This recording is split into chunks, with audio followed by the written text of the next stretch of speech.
خب دوستان پرنده رو آوردیم بالا، یعنی بالای پشت بوم. اینا رو ما جدا کنیم، یه کم کم ردشون کنیم بره بدیم به دوستان. اینجا نشونتون بدم. اینجا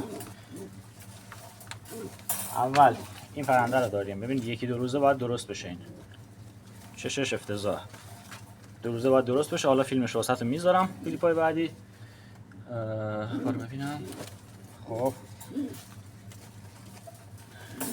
ماده سرور نوک سوزنی رو داریم، خیلی ماده زیباییه. اگر دست یه زاغ بخوره، یعنی یه زاغ سرور بخوره، خیلی زیبا میشه. یعنی ما میخوایم بدیم دوستان. بیا اینجا تو بیا. خب این ماده رو هم داریم، یه چشش کور شده، پرنده زدن بهش کور شده، ولی این چش سالمه، ولی ماده که ماشاءالله عالی هستش، در حد خودش خوبه.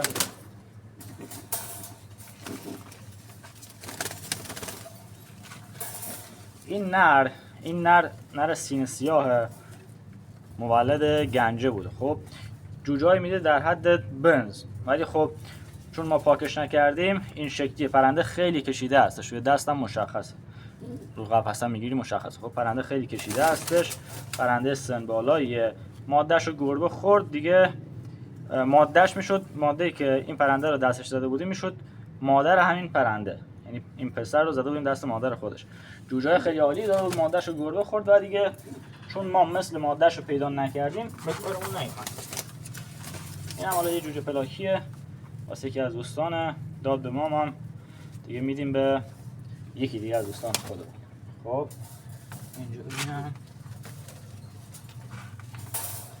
اینم که بهتون گفتم دلم نمیاد، ولی چون که با ماده های پایین جفتگیری میکنه و خیلی خیلی مسته، دیگه من میدم به یکی از دوستان.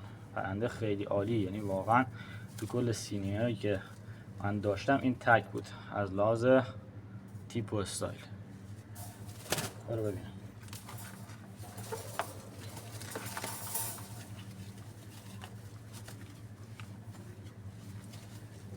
این هم یکی دیگه. ببین چشم پرنده رو ببین، خدا وکیل چشم پرنده خودش یه پا عقاب واسه خودش. پرنده هم خیلی درشت کشیده. چون من میخوام دیگه دم سفید نگهداری کنم، زیاد نمیتونم مانو بدم رو بقیه پرنده مثل توقی و دنبی و اینجور چیزا. مجبوریم که رد کنیم پرنده. ماده توق سیاه همدانی، توش خفت بدون ایراد. پرنده 8 بند هستش. کسی نمیدونه 8 بند چیه تا واسش توضیح بدم. تو هم باید کلا 2 تا 4 تا 6 تا 8 تا شدن.